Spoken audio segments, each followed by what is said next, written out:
قسم کا دھوکہ تو میں تمہیں معاف کر دیتی. ایک فین آف یور کسی بھی صورت میں مس نہیں کرنی چاہیے. عدیل نے رباب کا اعتماد حاصل کرنے کے لیے اس کو ایکسٹرا ٹائم اور اٹینشن دینا شروع کر دیا تاکہ وہ جتنے بھی یہ چیزیں کر رہی ہے, جو حساب کتاب کروا رہی ہے, مطلب آڈٹ کروا رہی ہے, اس سے پیچھے ہٹ جائے. لیکن وہ یہ نہیں جانتا کہ وہ اب کتنی بڑی مشکل میں پھنسنے والا ہے. وہ کیا, اس کے بارے میں آخر میں بات کرتے ہیں. لیکن اس کے علاوہ دکھایا گیا ڈرامہ سیریل کبھی میں کبھی تم کے ایپیسوڈ 31 کے ٹیزر کے اندر کہ مصطفیٰ نے جو گیم بنائی ہے وہ اب مشہور ہونا شروع ہو گئی ہے, جس کی وجہ سے اس کو کوئی بڑا فائنینسر یا خریدار ملا ہے گیم کا, جس نے اس کو اچھی تگڑی ڈیل دی ہے. اور مصطفیٰ کسی بھی صورت یہ ڈیل کریک کرنا چاہتا ہے, کیونکہ یہ شروع دن سے دکھایا گیا کہ مصطفیٰ اس گیم کے ذریعے بہت سارا پیسہ کمانا چاہتا ہے کسی بھی صورت میں. تو اب اس وجہ سے وہ چاہتا ہے کہ کسی بھی صورت میں یہ ڈیل کریک ہو. دیکھنا یہ ہے کہ مصطفیٰ کا جو دوسرا پارٹنر ہے کیا وہ بھی یہ ڈیل کریک کرنا چاہتا ہے یا نہیں, اس کو وہ فائنینسر جو ملا ہے وہ اس کو آفر کیا کروا رہا ہے. یہ ساری چیزیں دیکھنے والی ہیں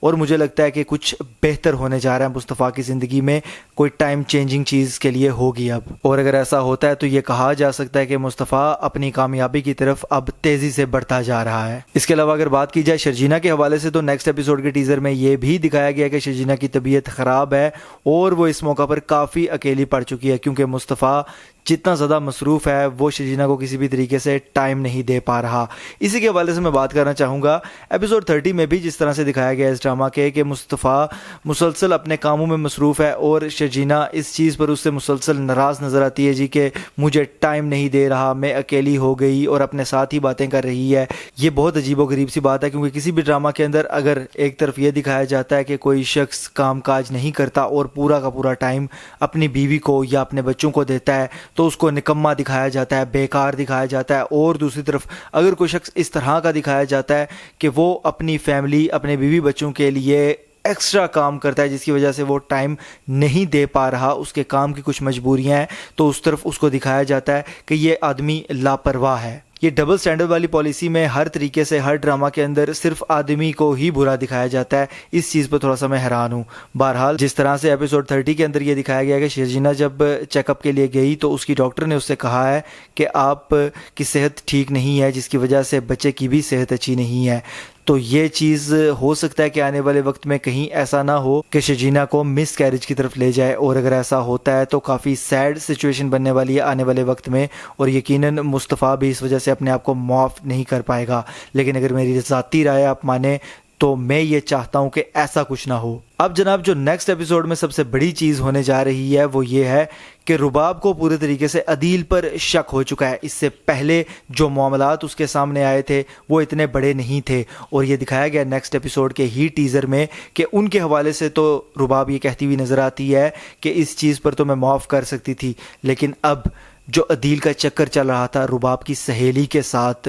وہ رباب کو پتہ چل گیا ہے. کس طرح سے یہ دکھایا گیا کہ عدیل نے اپنی اور رباب کی مشترکہ سہیلی کو ایئر رنگز گفٹ کیے تھے جو کہ میرے خیال سے رباب کے تھے, جن کو رباب نے اس کے کانوں میں لگا ہوا دیکھ کر بآسانی پہچان لیا ہے. اور کچھ ظاہر سی بات ہے کہ ان کے بیچ کچھ اشارے بھی شاید ہو سکتا ہے کسی محفل میں کسی پارٹی میں اس طرح کے ہوں, مطلب کہ عدیل اور اس لڑکی کے درمیان, کہ وہاں سے بھی کچھ شک پیدا ہو رباب کو. تو جب وہ ایئر رنگز دیکھے تو اس کو اس چیز کا یقین آ جائے کہ عدیل رباب سے یعنی کہ اس سے بے وفائی کر رہا ہے. اب ایسا اگر ہوتا ہے تو رباب کو ایک تو بے وفائی کی تکلیف ہوگی, لیکن اس سے زیادہ رباب کو یہ ٹھیس پہنچے گی کہ اس نے رباب کے ہوتے ہوئے کسی اور کی طرف کیوں دیکھا, کیونکہ رباب یہ سمجھتی ہے, اس غلط فہمی میں ہے کہ وہی شاید سب سے زیادہ خوبصورت اور سب سے زیادہ اٹینشن کی حقدار ہے. بہرحال جی نیکسٹ ایپیسوڈ اور آنے والی سٹوری میں یہ دو سچویشنز, جن میں سے ایک مصطفیٰ کی جانب تیزی سے بڑھتی ہوئی کامیابی اور دوسری جانب عدیل جس طرح سے زوال میں گرتا جا رہا ہے, اور رباب کو جو یہ والا معاملہ اس کا پتہ چل چکا ہے افیئر والا, یعنی کہ ایکسٹرا میرٹل افیئر والا, اس کے بعد عدیل کے ساتھ کیا ہونے والا ہے اور مصطفیٰ کس طرح سے بلندیوں کو چھونے والا ہے اور کامیاب ہونے والا ہے. یہ دو چیزیں انتہائی انٹرسٹنگ ہونے والی ہیں آنے والے ایپیسوڈ اور آنے والی کہانی کے اندر. اس لیے نیکسٹ ایپیسوڈ اور آنے والے کچھ ایپیسوڈ مجھے ایسا لگتا ہے کہ ڈرامہ سیریل کبھی میں کبھی تم کے انتہائی انٹرسٹنگ اور انگیجنگ ہونے والے ہیں. لیکن اس کے ساتھ ساتھ اگر بات کی جائے